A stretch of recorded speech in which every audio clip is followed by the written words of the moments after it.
मिळेल तिथे मात्र तुम्ही श्रीमद भागवत कथामृत त्या ठिकाणी कथा चालू करा. भागवताचं सत्र चालू करा. दिव्यमय अखंड हरिनाम सप्ताहाचं तुमचं म्हणजे 6000 वर्षाचं सत्र होतं ते. आणि निमिष असताना ते नैवेद्य असताना खरोखर मानव चक्र सोडलेलं एक निमिषभर तिथे थांबलं म्हणून त्या अरण्याचं नाव नैमिषारण्य पडलेलं आहे. म्हणून नैमिषे सुतमासेन मापी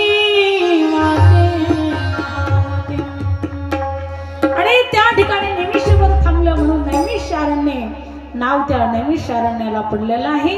आणि तिथे मात्र श्रीमद भागवत सत्र त्या ठिकाणी शौनक ऋषींनी चालू केलेलं आहे. त्याच पद्धतीने या ठिकाणी हे सुद्धा आपलं दिव्यमय अखंड हरिनाम सप्ताह, अखंड भागवत सप्ताह, अखंड कुशिक महापूजा या ठिकाणी चालू आहे.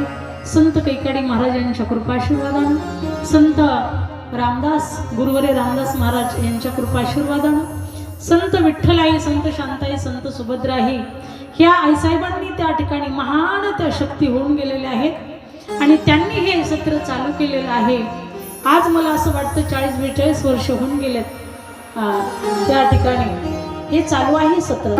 जवळजवळ मीच 10-15 वर्षापासून इथे कार्यक्रम करते.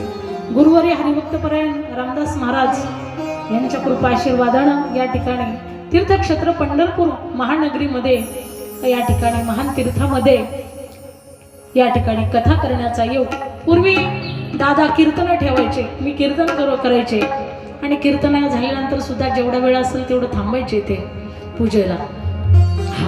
परंतु या ठिकाणी खूप वर्षापासून संत विठ्ठलाई महाराजांनी या ठिकाणी चालू केलेलं सत्र आहे. संत शांताई महाराज, संत सुभद्राई महाराज आणि खरोखर